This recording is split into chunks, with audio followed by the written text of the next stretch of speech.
Bonjour à tous. À en croire les macronistes, tout le monde adorerait l'Union européenne.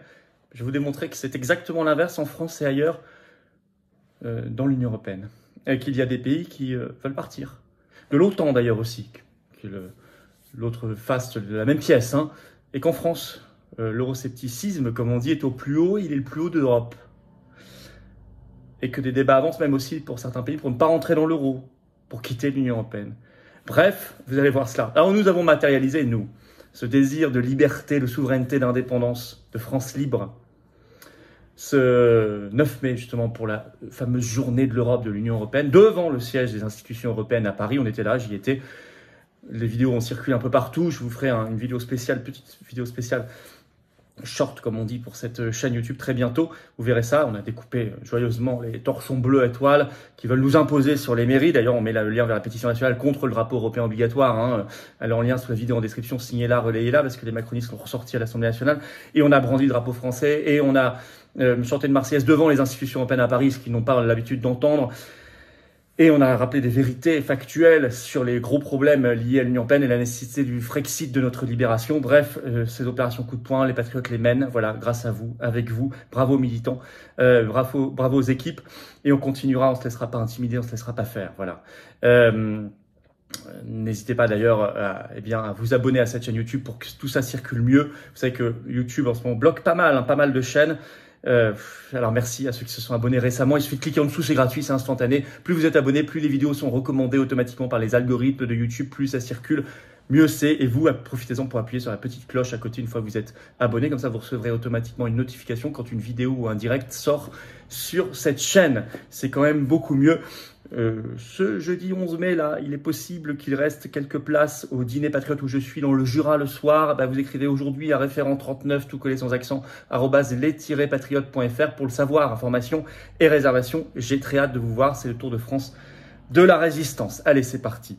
Alors, donc justement, nous avons fait cette fameuse action pour la journée de l'Europe, qui célèbre le discours de Robert Schuman, sur lequel il y aurait tant à dire, de discours sur le charbon et l'acier du 9 mai 1950.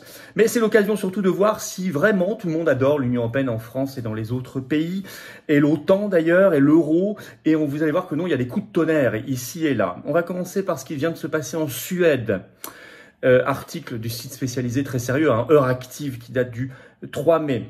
Qui rapporte que ce 2 mai, donc c'était il y a quelques jours, dans une interview à un journal norvégien, l'Aftonbladet, un des plus grands politiques suédois, qui est, je cite, l'influent dirigeant des démocrates de Suède, Jimmy Åkesson, a dit, je cite, que l'adhésion de la Suède à l'Union européenne qui date de 1995 doit être réexaminée. Et ça a été un coup de tonnerre dans le débat politique suédois. D'autant que la Suède, jusqu'au 30 juin 2023, assure ce qu'on appelle la présidence tournante de l'Union européenne. Alors, ces démocrates de Suède, c'est aujourd'hui le deuxième parti politique suédois. Ils ont 3 eurodéputés et 73 députés en Suède. C'est un parti qui n'est pas dans la coalition au pouvoir, mais qui lui offre, par son soutien jusqu'ici, mais ça peut peut-être changer, une majorité parlementaire pour pouvoir gouverner. Donc il est absolument stratégique. Et ce dirigeant, le chef du parti, a ajouté ceci, je cite, « L'adhésion à l'Union européenne devient progressivement similaire à une camisole de force ». Et il ajoute qu'il note que plus de 60% des décisions de toutes celles qui sont prises actuellement par les municipalités et les régions suédoises sont influencées par l'Union européenne. Plus de 60%, je pense même en réalité que c'est plus de 80% si on regarde les études sérieuses. Alors, récemment, il faut savoir donc que ce parti, les démocrates de Suède, qui est le deuxième parti du pays actuellement en Suède, ont récemment menacé de se retirer de l'accord de coalition qui soutient le gouvernement. Ça s'est passé tout début mai 2023. Vraiment à suivre. Vraiment à suivre. Il y a beaucoup d'articles en ce moment qui sortent sur ce nouveau désir chez de nombreux Suédois de quitter l'Union européenne. Deuxième coup de tonnerre, tout récent également, la Bulgarie, qui elle est adhérente de l'Union européenne depuis 2007. Et là, c'est l'adhésion à l'euro qui devait se faire, qui est remise en cause. Et vous allez voir, par le peuple directement. Déjà, ce 16 février, le ministre des Finances de Bulgarie avait décalé l'adhésion de son pays à l'euro, qui était prévu pour le 1er janvier 2024. Il a dit on se donne un an de plus encore, 1er janvier 2025. puisque l'adhésion à l'Union européenne, aujourd'hui, rend obligatoire à terme l'adhésion à l'euro. Et donc là, il a dit la date cible, je cite, ce sera le 1er janvier 2025, pour l'instant.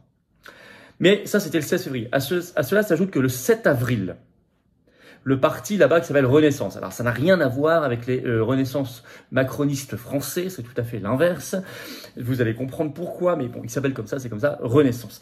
Il a déposé au Parlement bulgare une pétition populaire réunissant 590 000 signatures authentifiées sur un pays d'un peu plus de 6,5 millions d'habitants. Donc, c'est tout à fait considérable. Et on parle que d'adultes qui ont pu signer, évidemment.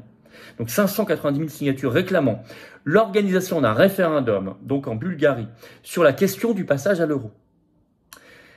Si ce référendum était adopté, la lève, qui est aujourd'hui la monnaie nationale bulgare, resterait monnaie nationale jusqu'au moins 2043. Donc vous voyez, là, ça repousse au calendrier grec, comme on pourrait dire, le passage à l'euro.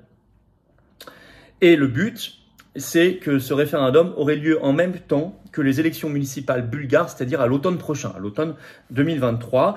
Ce parti a mis en avant pour faire signer, et il a eu un franc succès populaire, 590 000 signatures dans un pays de 6,5 millions d'habitants, c'est tout à fait considérable. Il a mis en avant que le passage à l'euro entraînerait, je cite, une forte fonte des économies des ménages, une dévaluation des revenus et une liquidation de l'indépendance financière de la Bulgarie. Alors normalement, il y aura un référendum, d'autant qu'ils ont bien tourné la question pour que ce soit constitutionnel, parce qu'il y a des règles précises en Bulgarie que je vais vous lire. Les règles constitutionnelles. Selon la procédure, les comités d'initiative pour la convocation d'un référendum doivent recueillir au moins 200 000 signatures de citoyens ayant le droit de vote en Bulgarie. Si le nombre de signatures recueillies est supérieur à 200 000, mais inférieur à 400 000, l'Assemblée nationale peut décider d'organiser ou non un référendum. Mais s'il y a plus de 400 000 signatures qui ont été recueillies, le Parlement est tenu par la loi d'adopter une décision en faveur de l'organisation d'un référendum. Ça, ce sont les règles constitutionnelles bulgares. Et ici, on dépasse largement les 400 000 puisqu'ils en sont à 590 000. Donc ça, c'est intéressant. Donc on voit l'Autriche, la Bulgarie. Alors, on voit, j'anticipais. On a vu la Suède, la Bulgarie, maintenant l'Autriche. Alors là, c'est sur l'OTAN. L'OTAN, l'Union européenne, vous savez que c'est la même dynamique supranationale, qu'il faut quitter les deux, bien évidemment. C'est dans la Charte des Patriotes depuis notre fondation en 2017. Et je le disais déjà bien avant. Et il faut comprendre que c'est tout à fait le même système. De plus en plus. D'ailleurs, les frontières des deux, aux États-Unis près, bien sûr, se recoupent de plus en plus. Alors, l'Autriche n'est pas membre de l'OTAN. Il y a le principe de neutralité autrichienne. Et vous allez voir que là-bas, il y a eu un tout récent sondage, il y a un article d'Euractiv tout récent du 4 mai qui l'explique, le titre. Une majorité d'Autrichiens s'oppose à l'adhésion à l'OTAN selon un sondage. On pourrait dire, avec la propagande qu'ils font sur l'Ukraine, la Russie, etc., on pourrait croire que ça y est, les opinions publiques veulent adhérer à l'OTAN. Et pas du tout. C'est un sondage qui a été réalisé par l'EGFE, c'est-à-dire la Société autrichienne pour la politique européenne, qui dit que s'il y avait un référendum là demain en Autriche, 60% des Autrichiens voteraient contre l'adhésion à l'OTAN et seulement 20% pour. Le reste, pour l'instant, indécis. Donc c'est tout à fait majoritaire. Et note cette société qui a commandité le sondage, je cite, au cours des 3 dernières années, l'opinion sur la question de l'adhésion à l'OTAN est restée plus ou moins constante malgré l'attaque russe contre l'Ukraine, écrivent-ils. Donc l'opinion publique a tenu bon. Pourtant, ce principe de neutralité autrichienne est de plus en plus attaqué par la caste là-bas, par l'oligarchie, par les atlantistes et les européistes, bien évidemment. Mais le peuple autrichien, manifestement, tient bon. Par exemple, en février dernier, 90 signataires d'une, je cite, lettre ouverte d'experts et de personnalités contre la neutralité autrichienne, jugée archaïque, a été publiée dans la presse autrichienne, mais manifestement, ça c'était en février, ça n'a eu aucun impact sur les Autrichiens, sur les sondages et sur l'opinion publique là-bas, qui tient bon et qui refuse l'alignement et qui refuse l'adhésion à l'OTAN. Alors ça, on ne vous le dit pas, hein. Ben moi, je suis là pour vous le dire. La source est donc, je vous le rappelle, Eurativ, article du 4 mai, très sérieuse. Et en France, le sentiment anti-Union européenne est au plus haut, et il est le plus haut de toute l'Union européenne, des 27 membres. Ça, c'est la toute dernière livraison de l'Eurobaromètre. Alors, l'Eurobaromètre, c'est un sondage qui est fait régulièrement, avec les mêmes questions dans tous les pays membres de l'Union européenne depuis les années 1970. Donc, on a un historique énorme. La dernière livraison, c'est le 1er mars dernier. La France devient le pays le plus anti-Union européenne parmi les 27. En effet, il n'y a plus que, selon ce sondage Eurobaromètre, pourtant c'est commandé par la Commission européenne. Donc vous voyez, on pourrait se dire, eh ben non, malgré tout, les résultats sont très mauvais pour l'Union européenne. Il n'y a plus, selon ce sondage, que 33% des Français qui ont confiance en l'Union européenne contre 57% qui n'ont pas confiance. Le reste, indécis. 33-57. Donc très majoritairement, les Français n'ont plus confiance. C'est le premier pays sur 27. C'est là où le taux de confiance est le plus bas parmi les 27 membres. Le deuxième pays, c'est la Slovaquie où il n'est qu'à 37%. Ensuite, la Grèce, 37% également. Ensuite, l'Italie qui est sixième à 44% de confiance. Alors ça me renforce dans l'idée qu'il faut vous proposer cette pétition nationale qui est en lien sous la vidéo en description contre le drapeau de l'UE, le torchon bleu étoile comme je l'appelle, obligatoire, dont je rappelle qu'il était rejeté par les Français parce qu'il était dans le traité établissant une constitution pour l'Europe rejeté par référendum le 29 mai 2005, qui n'a même pas été remis dans le traité de Lisbonne, donc il est illégal, illégitime. Le lien vers cette pétition nationale est sous la vidéo en description, signez-la, relayez-la bien évidemment. Ça me conforte dans l'idée que nous avons bien fait de faire cette opération coup de poing devant les institutions européennes à Paris le 9 mai. J'y étais avec les Patriotes et on l'avait fait Pfizer, on a fait BlackRock, le blocage des Champs-Élysées. On lâchera rien. Le ministère du Travail sur les retraites, on lâchera rien. Nous, c'est l'action. C'est pas que parler. Il y a les médias, les réseaux sociaux, YouTube, ça c'est très bien. Il y a le Tour de France de la Résistance, il y a les manifs et il y a les opérations coup de poing. On lâchera rien. Voilà. On ne sera jamais intimidé par tout cela. Et je sais que vous êtes là. En conclusion, il ne faut pas croire leur propagande. Les peuples ont leur propre dynamique, leur propre raisonnement. Il y a une soif de liberté, il y a une soif de souveraineté, de libération. C'est évident. C'est compliqué, c'est évident. Mais on va s'en sortir. Et on n'est pas les seuls à mener le combat, je viens de vous le prouver. Voilà. Alors si vous aussi, vous soutenez tout cela, abonnez-vous à cette chaîne YouTube. Petit bouton dessous s'abonner, c'est important, vraiment. YouTube fait des blocages tous les 6 mois en ce moment sur pas mal de chaînes YouTube, dont celle-ci. Il faut essayer de s'abonner pour que ça monte. Ça monte. Et il faut que ça monte encore plus vite. Merci à vous, c'est gratuit et c'est instantané. Je vous attends, patriotes. Voilà, vous êtes d'accord avec ces combats, vous êtes d'accord avec cette action. Alors il faut venir maintenant. Voilà, on emmènera d'autres, mais avec vous. Dans le plus grand mouvement souverainiste et de défense de la souveraineté, de la liberté de France, les patriotes, et de loin. Mais c'est grâce à votre action. Et je sais que vous êtes nombreux et vous vous battez pour vous-même, pour votre pays, notre humanité et les générations qui viennent. On est en métropole d'outre-mer ou à l'étranger, on est là, on se bat. Et on vous propose des actions et du rassemblement et de l'unité. Moi, j'ai besoin de vous, je vous le dis très clairement. On est complètement anti-oligarchique, on n'a pas eu 1 euro de subvention publique jusqu'ici, pas d'aide des banques bien évidemment, rien, tout le système, c'est la résistance populaire, mais on est là et on tiendra bon si vous êtes là, si vous adhérez ou réadhérez, vous faites un don de soutien, si vous le pouvez, tout ça étant défiscalisé aux 2 tiers pour vous. Pensez-y. Alors comment on adhère ou réadhère? Réadhérez si votre adhésion a plus d'1 an et qu'elle est plus à jour. C'est simple, c'est le même lien, c'est le premier lien sous la vidéo en description. C'est un lien également en commentaire épinglé. J'ai fait une petite fiche maintenant sur l'écran et dans quelques secondes en cliquant sur un lien sur l'écran. Vous avez le choix.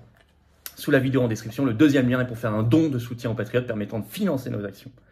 Institutions européennes, les manifs et tout le reste. On va bientôt faire la première grande manif nationale aussi sur les effets secondaires. On en reparlera.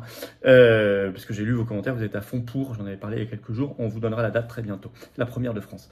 Eh bien, en tout cas, en unité et de manière nationale massive. Voilà, tout ça c'est grâce à vous. Donc le don, deuxième lien sous la vidéo en description, qui est aussi défiscalisé aux 2 tiers. Les dons supérieurs à 500 € de votre part, c'est expliqué sur le site des Patriotes de manière détaillée. On ajoute un avantage personnalisé pour vous. Bravo aux donateurs, aux réadhérents, bienvenue aux nouveaux adhérents Patriotes. Vive la France!